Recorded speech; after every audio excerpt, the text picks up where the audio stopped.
28 फरवरी 2026 Tehran Iran एक joint US Israeli military operation ने middle east की हिस्ट्री बदल डाली। Israeli officials and President Trump have confirmed the death of Iran's supreme leader Ali Khamenei following a massive coordinated aerial assault on Tehran Saturday. The strike, part of Operation Epic Fury, targeted a high-level meeting of Iranian leadership, reportedly killing several senior commanders alongside 36-year-old Khamenei. Coordinated air strikes में Iran के supreme leader अयतुल्ला Ali khamani मारे गए। US president Donald Trump ने इस strike के बाद ये clear किया कि उनका टारगेट ईरान का न्यूक्लियर वेपन खत्म करना था और इमिनेंट थ्रेट्स को रोकना। उन्होंने वार्न किया कि यह मिलिट्री कैंपेन लंबी चल सकती है। लेकिन यहाँ सबसे बड़ा सवाल उठता है, एक यूएस प्रेसिडेंट के पास किसी दूसरे सोवरेन देश पर इतना बड़ा मैसिव अटैक करने का पावर कहाँ से आता है? और 2017 के अपने पहले टर्म से लेकर 2026 के इतने बड़े वार तक ट्रंप की मिलिट्री स्ट्रेटेजी का पैटर्न क्या था? आज हम इस डॉक्यूमेंट्री में हर एक मेजर मिलिट्री एक्शन को डिकोड करेंगे। 2017 की सीरिया अटैक से लेकर आईएसआईएस का खात्मा, 2020 में कसीम सोलेमानी की डेथ और अब 2026 की ईरान वॉर। किसी भी देश में वॉर शुरू करने का प्रोसेस बहुत लंबा होता है। यूएस कॉन्स्टिट्यूशन के हिसाब से सिर्फ वहाँ की पार्लियामेंट, जिसे हम लोग यूएस कांग्रेस कहते हैं, सिर्फ वही ऑफिशियली वॉर डिक्लेयर कर सकती है। तो फिर ट्रंप ने बिना कांग्रेस से पूछे मिसाइल्स कैसे लॉन्च कर दी? इसका राज छुपा है यूएस हिस्ट्री के दो लूप होल्स में। पहला, the imminent threat rule. Vietnam war के बाद यूएस ने एक कानून बनाया था। इस कानून के हिसाब से यूएस प्रेसिडेंट अपनी मर्जी से किसी देश पर अटैक नहीं कर सकता अनलेस अमेरिका पर कोई तुरंत खतरा ना हो। अगर प्रेसिडेंट को लगता है कि इमिनेंट थ्रेट है तो वो अचानक स्ट्राइक ऑर्डर कर सकता है।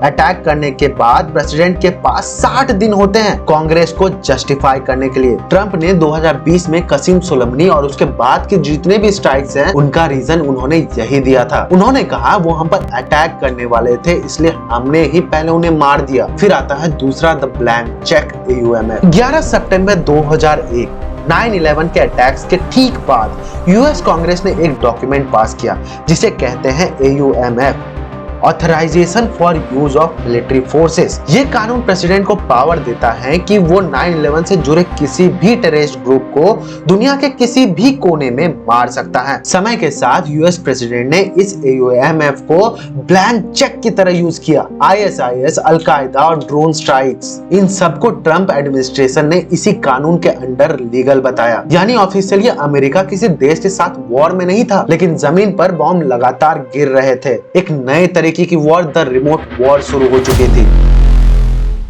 जब डोनाल्ड ट्रंप ने 2017 में ओवल ऑफिस में कदम रखा, तब मिडिल ईस्ट ऑलरेडी आग में जल रहा था और उन्हें अपना पहला बड़ा मिलिट्री डिसीजन लेने में सिर्फ 74 डेज लगे। 4 अप्रैल 2017 सीरिया के खान साइखोन शहर में एक डेडली केमिकल अटैक हुआ। बशर अल असद की गवर्नमेंट पर इल्जाम लगा कि उन्होंने अपनी ही सिविलियंस पर सरीन गैस यूज की है। सिर्फ 3 दिन बाद 7 अप्रैल मेडिटेरेनियन सी में खड़े 2 यूएस नेवी वॉरशिप से अचानक 59 टॉमहोक क्रूज मिसाइल्स फायर हुई। टारगेट था सीरिया का सायरत एयरबेस, जहां से केमिकल अटैक्स लॉन्च किया गया था। कुछ ही मिनट में पूरा एयरबेस तबाह हो गया। लेकिन ट्रंप ने ऐसा क्यों किया?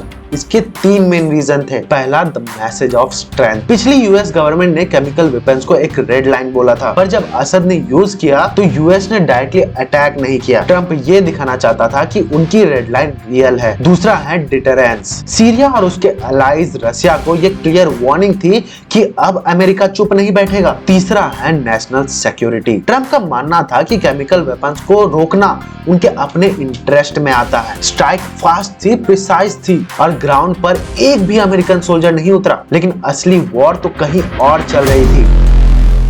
War against ISIS। 2014 से लेकर 2017 तक इस्लामिक स्टेट ISIS ने ईरान और सीरिया के बहुत बड़े हिस्से पर कब्जा कर रखा था। उनका अपना एक कैलिफेट बन चुका था। जब ट्रंप आए तो उन्होंने मिलिट्री जनरल्स को एक सिंपल ऑर्डर दिया, we will destroy ISIS। Trump ने वॉर करने का तरीका ही बदल दिया। उन्होंने एक पॉलिसी अपनाई जिसे एक्सपर्ट एनिहिलेशन टैक्टिक्स कहते हैं। पहले यूएस फोर्स ISIS को धीरे धीरे पीछे ढकेलती थी। ट्रंप ने रूल्स ही बदल दिया और मिलिट्री कमांडर्स को डायरेक्ट ऑन द स्पॉट्स अपने डिसीजन लेने की पावर दे दी। नतीजा, मैसिव एयर स्ट्राइक्स।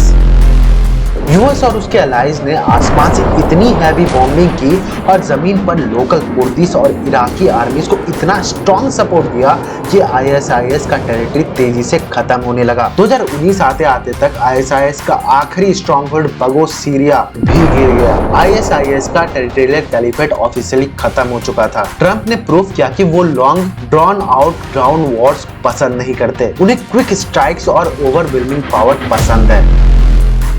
आईएसआईएस का टेरिटरी तो खत्म हो गया था, लेकिन अमेरिका की जंग अभी भी बाकी थी। ट्रंप ने जमीन पर फौज भेजना कम कर दिया और आसमान में सबसे खतरनाक हथियार उतार दिया, दी ड्रोन्स।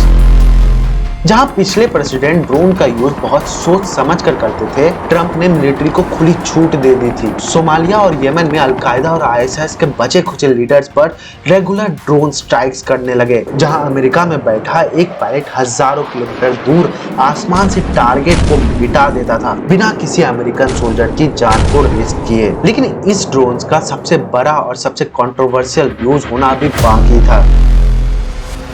अब आते हैं 2020 पर। मिडिल ईस्ट में एक आदमी ऐसा था जिसका इन्फ्लुएंस वहां की कई प्रेसिडेंट से भी ज्यादा था।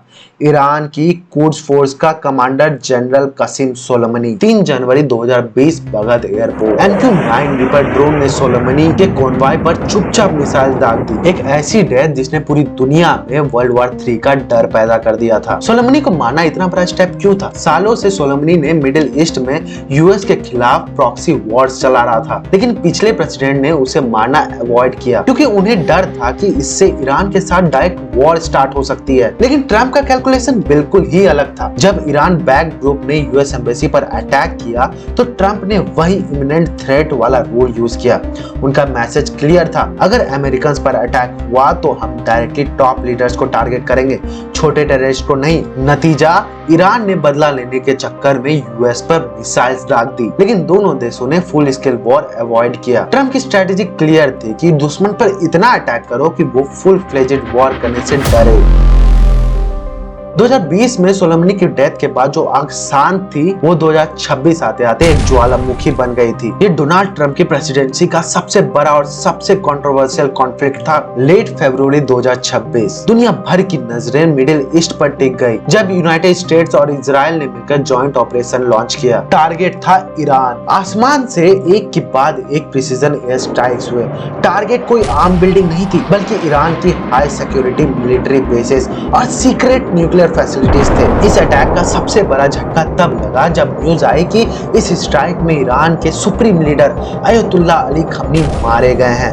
लेकिन इस बार ईरान चुप नहीं बैठा, उन्होंने तुरंत रिटेलिएट किया, ड्रोन्स और बैलिस्टिक मिसाइल्स की बारिश कर दी। समुद्र में भी टेंशन बढ़ गई जब एक यूएस सबमरीन ने कॉन्फ्लिक्ट के दौरान एक ईरानियन वॉरशिप को डिस्ट्रॉय कर दिया। लेकिन इतना बड़ा अटैक अचानक क्यों? ट्रंप एडमिनिस्ट्रेशन ने इनका 3 बड़े रीजन दिए। पहला, द न्यूक्लियर थ्रेट। यूएस और इजराइल का दावा था कि ईरान तेजी से न्यूक्लियर वेपन्स बना रहा है, जो ग्लोबल सिक्योरिटी के लिए एक इमिनेंट थ्रेट है। दूसरा है द रीजनल मिलिटेस। ईरान लगातार ऐसी प्रॉक्सी आर्मीज को सपोर्ट कर रही है जो यूएस के खिलाफ लड़ रहा है। तीसरा है प्रीएम्प्टिव एक्शन। ट्रंप की स्ट्रेटजी वही पुरानी थी, दुश्मन अटैक करे उससे पहले तुम कर दो। लेकिन इस क्विक स्ट्राइक का नतीजा इस बार क्विक नहीं था। आज मिडिल ईस्ट एक फुल फ्लेजेड वॉर के कगार पर है। ग्लोबल मार्केट्स हिले हुए हैं, ऑयल प्राइसेस बढ़ चुके हैं। 2017 में जब डोनाल्ड ट्रंप ने सीरिया पर मिसाइल दागी थी तो उनका मेन गोल दुश्मन को डराना था ताकि वो लंबी वॉर स्टार्ट ना करे। आईएसआईएस के खिलाफ उनका क्विक स्ट्राइक